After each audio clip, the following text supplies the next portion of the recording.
once again, welcome to Love Talk. It's great to be here with you once again to tell you what nobody tells you when it comes to love. That's right, we are here to tell you what people refuse to talk about when it comes to relationships. Yeah, and many of the things we are going to teach you don't sound very romantic, but they work, okay? So remember to share this video with all your friends. And if you have any questions, please don't be shy and don't forget to send us your questions, okay? Surely it will help you. Let's start with a question as we usually do. And it says, I really need help. I'm a man reaching 30 years old soon, and I find it really difficult for women to notice me. I have tried to do different things to get noticed, change the way I dress, my hair, but it always looks like other guys get noticed and I don't. Am I doing something wrong? What can I do to fix this? Well, I think Elena's input will be very important on this one because it's the female perspective. But from what I think, and you can tell me if I'm wrong, of course it's important that you look after your appearance.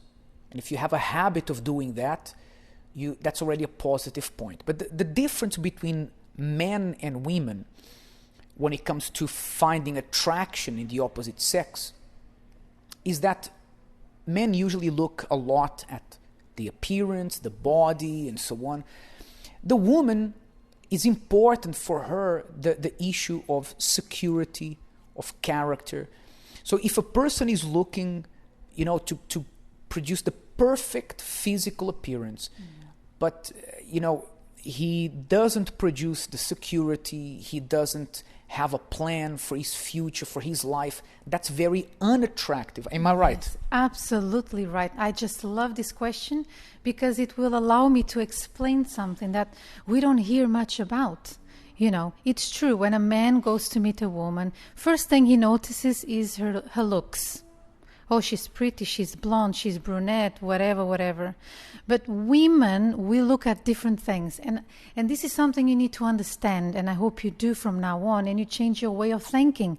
For example, when I met my husband for the first time, first thing that attracted me to him, before I noticed his dressing sense and whatever, was his conversation.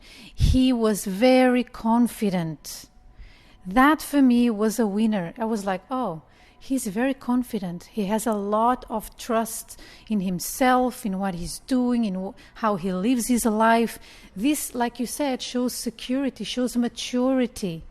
So, this is very important that you understand because it's like this. How many times, and we hear that from our friends, the girls, the guy looks very nice, very on point, nice clothes, expensive clothing, nice haircut. But when he opens his mouth, he either sounds childish or very boastful. Oh, I do this and I do that and I am like this and I own this. And sorry to continue on you. And for women, I think that's very unattractive. Very, very, very, very. And this is why you hear many times this kind of thing. Oh, I don't know what she saw in him. Mm-hmm. You see that in the movies. You see that in real life. You look at a couple. Sometimes the woman is very pretty, and he's maybe, getting bald. He's got big stomach. He's just, being himself. But she loves him because he keeps his word. He confident, he's strong, he knows where he's going. Yeah. He has a plan. So we don't have a picture of you, but we don't need it. Mm-hmm. We don't need a picture of you. All I can tell you is that there is nothing wrong with the way you look. There's nothing wrong with your appearance, okay? There is someone out there for everybody. And the good news is you don't need a lot of women to notice you. You only need one to notice you, the right one. But the thing is, perhaps what you do need to work on, and it does seem to us from what you said that you've been working on, trying to look better, and this is always good. But ask yourself, if a woman talks to you, do you have a plan for your future? Do you have a career? Do you have something you can offer other than, your appearance, working on your appearance, because just like we need to work on our appearance to be presentable, we need to invest in who we are. So perhaps this is something you need to look at. Maybe you've been looking a lot to one side, the appearance side, but you need to pay attention that if someone comes and talks to you and takes an interest in you, what is it beyond your appearance that you have to offer? A woman needs to find security, not because she needs you, because women can work, women can do everything by themselves. But in a relationship, a woman is looking for security, honesty, faithfulness, all these things. Ask yourself if you are producing the goods in that department. And just to finalize, I just remembered, because this is something of the now, this is very hot right now, like they say in England. Women, majority of women, okay, there are exceptions, they will not notice if you do your eyebrows, if you wax your face, your beard, if you do, special beauty treatments every week. No, just be yourself. So that's all I wanted to say. Produce the goods when it comes to what the person wants and needs to receive from you. All right? Let's listen to a beautiful song. We'll come back in a moment to discuss with you the issue of grudges, resentments in relationships. We'll be right back.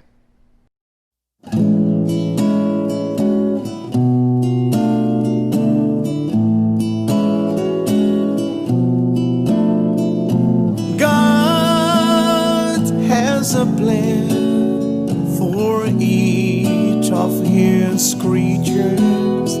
To the stars he gives the skies, and for every stream there is a riverbed, and a path he has laid for me.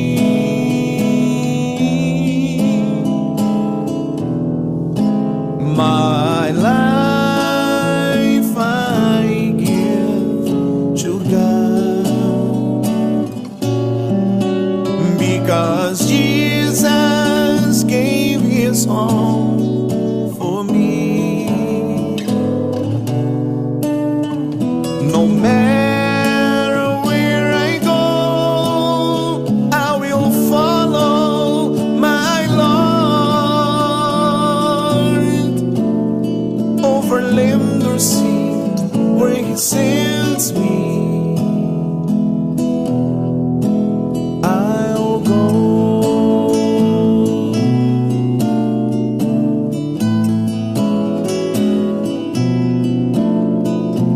Even the sand on the seashore is numbered, and the tides never flood the land, and the birds in their chorus obey his voice, and his breath makes the flowers bloom.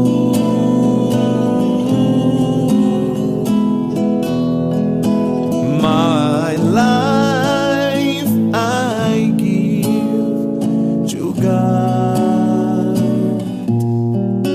because Jesus gave his all for me.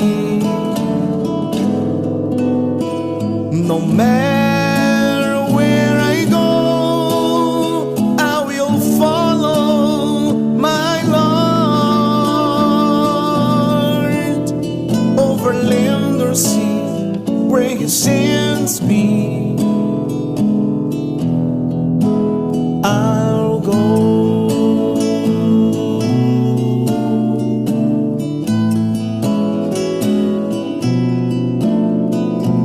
In his will I find peace in life and blessings that I never taste. And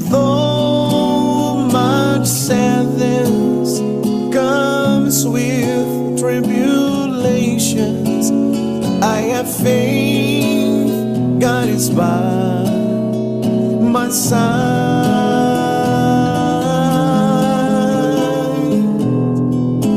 My life I give to God, because Jesus gave his all for me. No matter where I go, I will follow my Lord. Over land or sea, where he sends me, I'll go.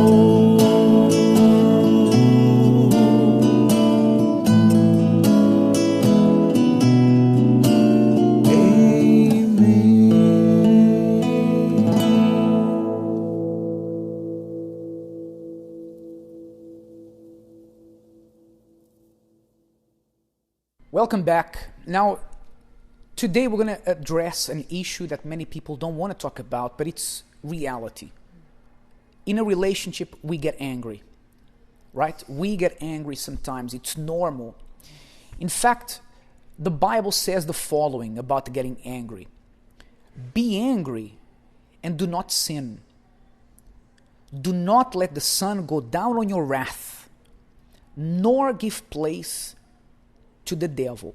Here in this verse we see that anger and sinning are two different things. You may get angry, doesn't mean that you are sinning. But the Bible says get angry but do not sin, so that you do not give place to the devil. That's what has been happening in many couples. They have a moment of anger. They get angry with the other one for a moment, and instead of dealing with the problem there and then and finishing the problem, the sun goes down on the anger. A next sun comes up the next day. A new day comes. They're still angry, and they are giving place to the devil. Mm-hmm. Just because we get angry doesn't mean we give place to the devil. But if you keep that anger, that grudge, that resentment, Satan will find a place to work there in the marriage, in the relationship. Yeah, it's true. And I think people need to understand what anger means. The Bible doesn't say be violent or be disrespectful. No, it says be angry, because when you are angry, it's a sign that you had enough of something. You know, let's change this. It doesn't mean that the person hates you, that the person doesn't value you. It's just a human reaction to something that is disturbing you and not making you happy anymore. So the intelligent thing is for you to address the issue and talk about it.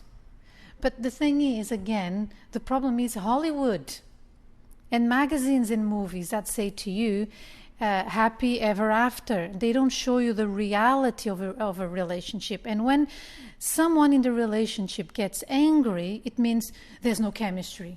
Mm-hmm. There's no love. And one thing has nothing to do with the other. I mean, instead of, and this is something that needs to be learned, because even us at the beginning, we had to learn this. Mm-hmm. It's okay to disagree. It's okay to be angry. I don't want this drink anymore. I want, a coffee, not a tea. So, it's okay to not want something. In fact, what Elena just said now is one of the points we're going to talk about in a second. But you need to understand that God established rules in order to protect us from what can be harmful to us. So when the Bible says you can get angry, it's normal, but don't let that anger take over you, take over your day, your week, your month, your relationship. God is saying that for our own good. You have a moment that you got upset about something. After you deal with the problem, cool down. Don't let that turn into a grudge. Grudges can bring physical, emotional, and spiritual consequences. It is a fact. This is a fact that people who carry hatred and grudges and resentment are more likely to have heart problems, heart attacks. Mm-hmm. It's a scientific fact. Yes. So when God says for us not to keep that anger that turns into a grudge, God is even helping us not only spiritually, not only in our relationship, but even in our health. Yeah, you see that the Word of God is pure education. It teaches us everything we need. So God is telling us, it talks about the sun going down. It means have a rule between you and your spouse to not go to sleep that day before you actually address the problem. You know, because the next day you will get up in a hurry, go to work, and then that's another day away from the person. And then when you notice, you've become really totally cold towards each other, angry, Yes. and full of grudges. And then there will be a space between you two. That's what Jesus said. You know, the devil will enter and destroy your relationship, all because of a grudge. What God is saying is you may disagree on something, but you need to solve it immediately. In fact, even when they are compatible, couples will not always agree on everything. You know, this is a fact of life. Elena and I, you know, we have situations that we disagree on sometimes. Eventually we come to an agreement, but you cannot allow your disagreements to turn into a problem.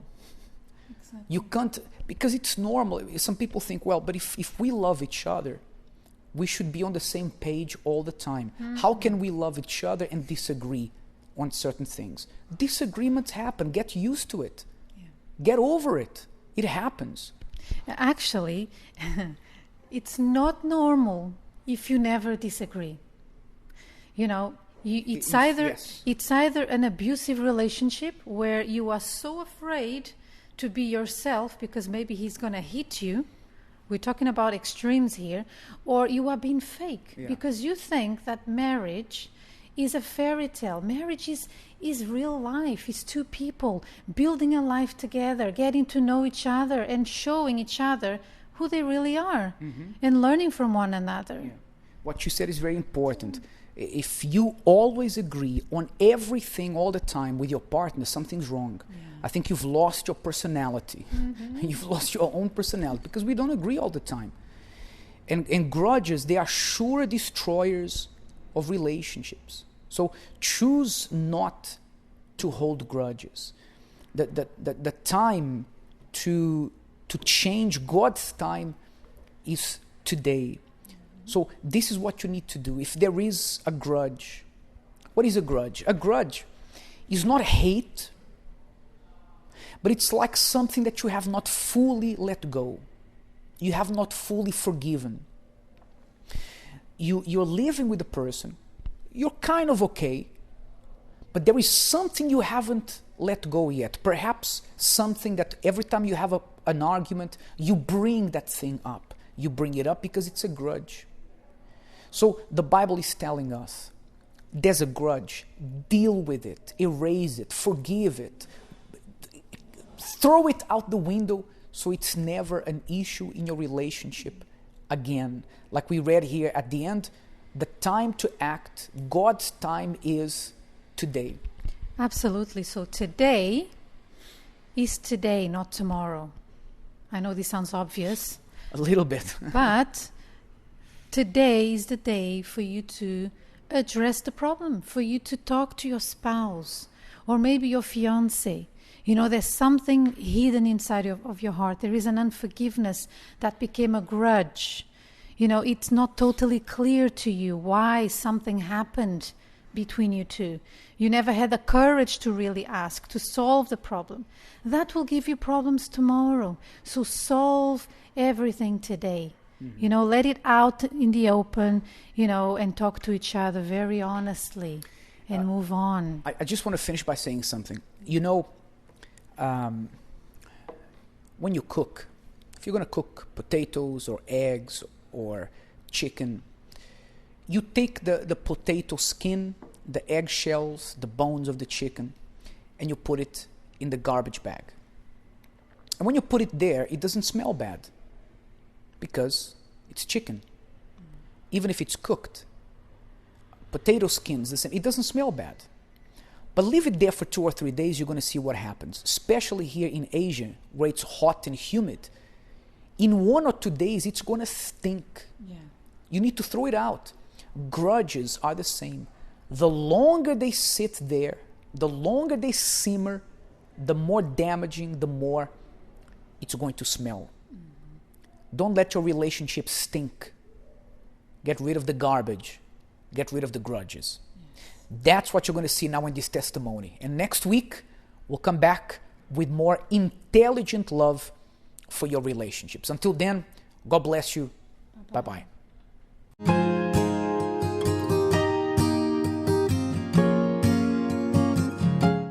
Hi Edward, hi Anna. Thank you for inviting us for the Love Talk. This is Bruna, my wife. I'm Paul. And today we're going to talk to you about our story. We're going to tell you a little bit about our 5 years together, right? First of all, how did we meet? So it was very, very funny. I met Paul in a garage, isn't it? Yeah, so we met in a parking lot. I had my camera with me and I was taking pictures of the event that was going on. And I met you there. I saw you in the middle of the crowd. I took pictures of you because, well, I thought you were beautiful. Oh, yeah, I remember I was like, who is this boy taking pictures of me? How dare him? Why is he taking picture of me? Well, I wasn't stalking you. I was taking pictures of the whole event and then I saw you, I took a picture. So I sent you the pictures as if, look, here's your pictures from the event. But in reality, I just wanted to talk to you and see if we could, get to know each other. Yeah, and I remember that he sent me a message with the pictures and he said, here are the pictures. And I was like, so he took pictures of me, now he's sending the pictures. What does he want? And from then we started a friendship, isn't it? Yeah. We kind of debate a little bit. I think we spoke every single day, isn't it? And that's how we first started. It's true. And then we developed a friendship, we started dating. Yeah. We saw that we completed each other and we started liking each other, then we started dating. Yeah. And after a few months, I believe 9, isn't it? Yeah, or 9 to 10 10, months, yeah. we engaged. Yeah, we got married. Yeah. And Everyone it was said one it was of the best fast, days of right? my life. But I think it was the ideal amount of time because we were talking every day and I think it was I wouldn't do it differently. Aw. I think it was a good time. And I think since dating, we saw things that we needed to improve and work on.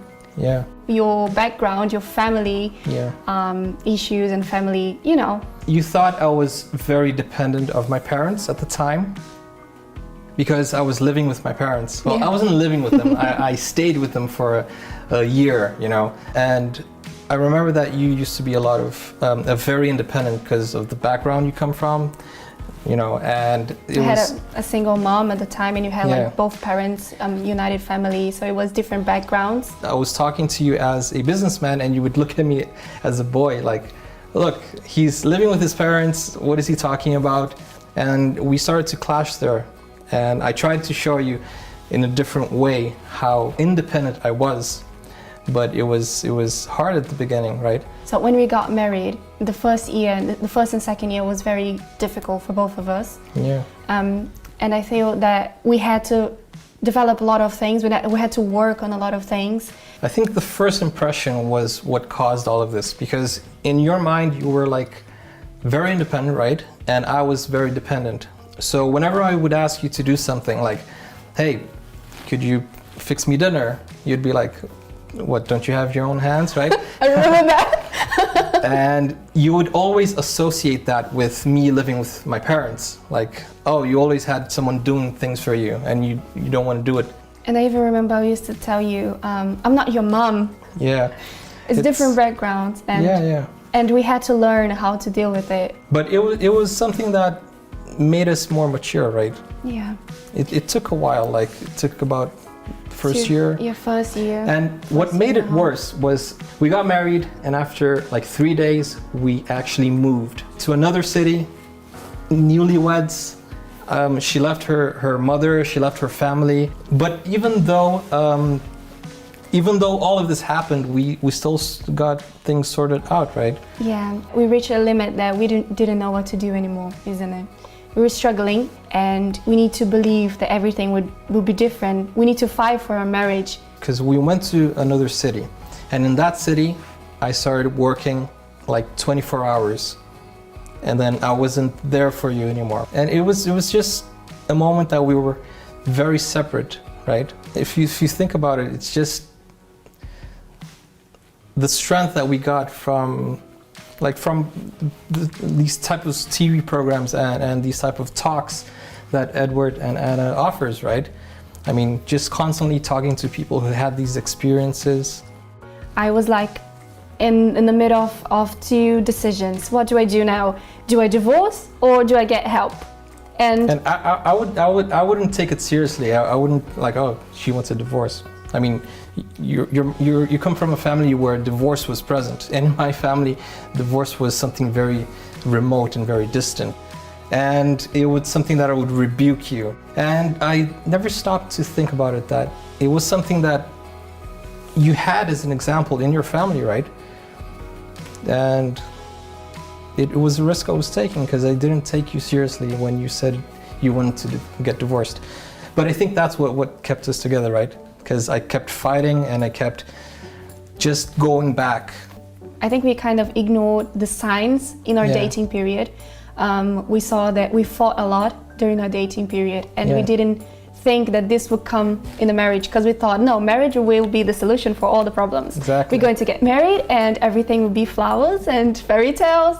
Yeah. But the things that we were building up in the relationship when we were dating, it just appeared in the marriage, but intensified because we were living the same roof. But we decided, let's get some help. We cannot stay in the same way. And when we got help, we finally figured out that we were not alone, and somebody could help us to resolve the issue and to finally be happy in the marriage. Yeah, we're not the first and we're not going to be the last to go through these things. People daily, they go through these things, and there are people who know better that can help us, and it took us a while to understand that. As we asked for help and as we developed and matured, we understood, okay, every person is different, so we adapted, isn't it? Yeah. And I think it's a constant fight. You always need to fight against these first feelings that you had, but it doesn't compare as it was in the beginning, obviously, because we learned that we need to fight for our marriage. We learned that we need to understand each other, to be comprehensive,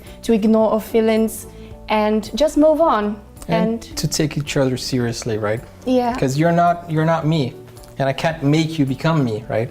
You're a different person, I'm a different person, and both have different backgrounds, different family issues. Yeah, and it's funny because when I finally decided, look, I'm gonna settle, I'm gonna have my family, I'm gonna have my home, then comes Bruna and says, hey, let's travel. And I had just stopped traveling, so I had to, okay, let's go.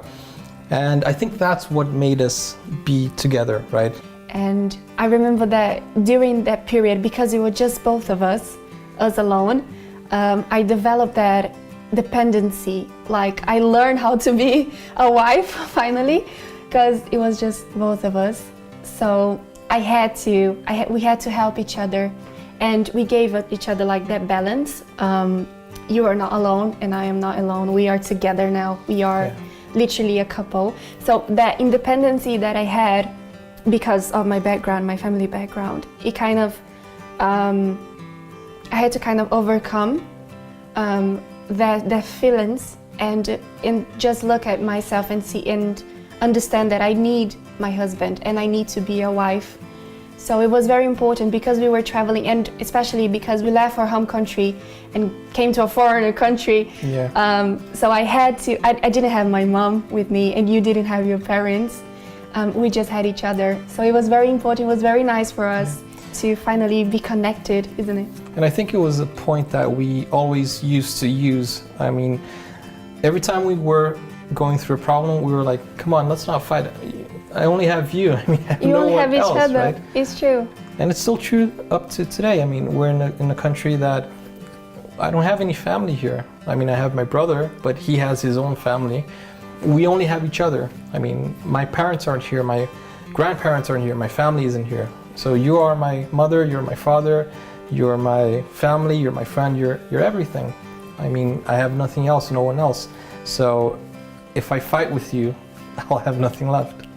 And I think this dependency made us to build a trust, Yeah. so we could trust each other, and we can finally be a couple, be together in all the decisions, to take decisions together, and not like me taking this decision and you taking this decision based on different, but both together making decisions.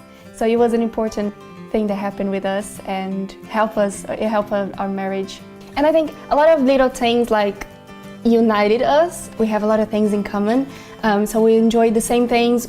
Like, for example, we love to travel. Both of us love to travel. We love to watch movies. We love to cook together. So a lot of little things that just united us as a couple and made us feel this relationship. Now you take pictures as well. So I got into photography. Yeah, I got into photography after marrying him. I think it was, so life actually brought us together, right? The experience, and we're still in the beginning of our marriage, right? Yeah. I mean, 5 years, and we still have a lot to learn. Yes, we're still developing, we're still growing and learning, maturing every day. We're just in the beginning, isn't it? We have a lot to go. Do you still think I'm a mama's boy? No.